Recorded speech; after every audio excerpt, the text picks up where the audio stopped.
Malawi. That's odd. I seem to sense a bit of a British accent, don't you? Yeah, Malawi was a British colony. See, I spent the first quarter century of my life living in Malawi, the warm heart of Africa, watching way too much British television with my mother, sitting at a dinner table set with knife, fork, dessert spoon, the entire British trim, learning how to hold them in the proper way. See, my parents were taught by their parents, who were taught by missionaries, that this was civilization. This was how to be human in a world that already decided we were not. So, when I moved to New York City 2 decades later, you could say I was well prepared for the West, prepared to pass. See, when I lived in Manhattan, New York City, I was later to learn that I was treated better than a black person because I presented blackness in a way that whiteness approved. So I wore the right coats.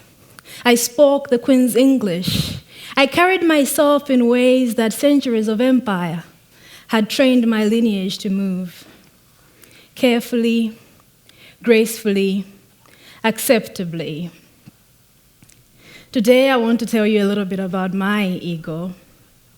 See, I was one of 20 young professionals selected to join the UN in 2022 out of a pool of 38,709 applicants. If you can do the math, that is about a 0.05% chance, and I want to lie to you, but that number did something to my ego. Ego is defined as our perception of ourselves. So we have our beliefs. I am competent. We have our identities. I am an expert. We have the roles we play in society. I am a decision maker. And see, all these beliefs, identities, they start to guide how we approach new knowledge and how we carry ourselves in the world. So we have a lot of confirmation bias. We like information that confirms what we know. When we're presented with new information, studies show that the amygdala in our brains activates. So suddenly we're no longer analytical, we're now emotional. We're defensive. Suddenly we have motivated reasoning. We want to go back to what we know. This was the toughest part of my work. When I joined the UN in New York, the biggest part of our work was translating new knowledge into evidence that can then inform policies that are meant to shape our shared futures. So in this work, in the same year, 2022, OpenAI launched ChatGPT, and for the first time, I saw executives in the UN suddenly scared. What if the AI develops too fast? What if it can do my work, which was then the hardest work in the UN? But perhaps for the first time since the beginning of international development, I saw a great chance. I saw that now knowledge can move much faster, and perhaps we can synthesize a lot of knowledge in no time. I saw that we were standing at the verge of World 2.0, and see the biggest question of our time, whether we are willing to put our egos aside and do the work of reworking the rules that still govern World 1.0. If knowledge can move faster, I suppose my synthesis can start from the very beginning, and I get to ask, what if the Global South had never been colonized? What if I could trace my lineage beyond British censuses? So the first story I know of Malawi is that of a white man, Dr. David Livingstone, discovering my country. As if you can discover a people that have land, kings, language. In our work, we realized that we became beggars in suits. So we have mastered the language. See, I think that if I speak enough English, if I speak enough French, if I quote enough statistics, you will start to think that I'm an equal. But equality cannot be borrowed. It must be earned. We have to do work and we have to be competent. See, I have learned that we have continued to be beggars in suits. When we know better, see, we must synthesize quite accurately. We must know what works, in what context, under what circumstances, and why. We have to learn, and then we must act.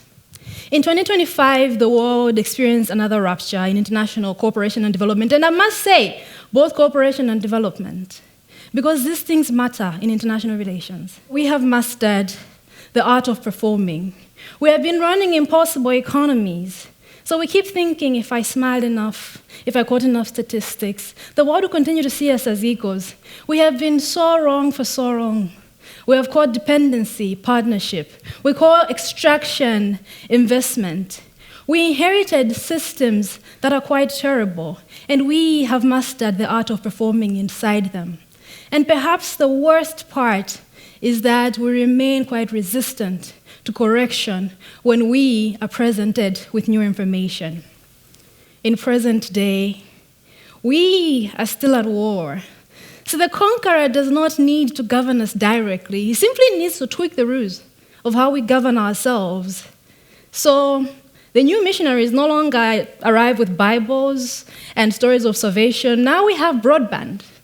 So our clicks, our faces, our health data, now it's shipped off into servers we do not own, algorithms we cannot control.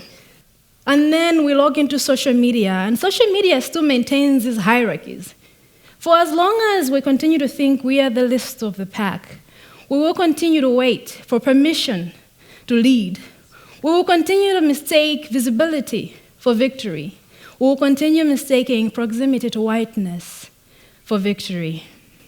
If our money is going to repay debt before we can build farms, roads, grids, and schools, perhaps we're not mismanaging. Maybe we have been constrained. But now, as the world trembles underneath the weight of its contradictions, I still think that this is perhaps the best point in time to be alive. We can process big amounts of data. We can know what works, in what context, under what circumstances, and why within minutes. We can create better programs. And here I see a real chance. See, AI will make our failures louder. We have to learn much faster. And yet, there is something crucial happening in the age of AI. This is something that grapples everybody who works in the tech industry. AI cannot power itself. See, every prompt you send, every image you generate, every simulation that promises to power the world, it runs on one thing: energy. On minerals, on copper, on cobalt, and perhaps since the beginning of international development efforts, I can see that the Global South holds what the world needs the most: sunlight, power, water, wind, and perhaps the most important, youth. Perhaps right now we can create systems that benefit all of us, systems that reflect the best of us. Perhaps we can create systems that are rooted in the principles of Ubuntu, powered by justice. The evidence is ready. The technology has advanced. The remaining bottleneck is you, me, and our egos, our self-importance. I want to leave you with a framework that a dear friend, a former, I can say, manager, the former president of Xbox, Sarah Bond, has for herself, which I deeply admire and I use on myself. At the end of each day, Sarah checks in with herself. Number one, did I do my very best today? Did I bring my A game? Number two, was I inclusive of others? Did I create spaces everywhere I was for other people to succeed? And lastly, if everybody that is associated with me were measured by how I showed up today, did I make them proud? I want to leave you with one of my favorite poems, a poem by Charles Mackay, which drives me to do more within my finite lifetime. Because, see, the technology has advanced. The evidence is clear. So right now, World 2.0 will not require smarter machines. It will require smaller egos, larger humility on all our parts. Thank you.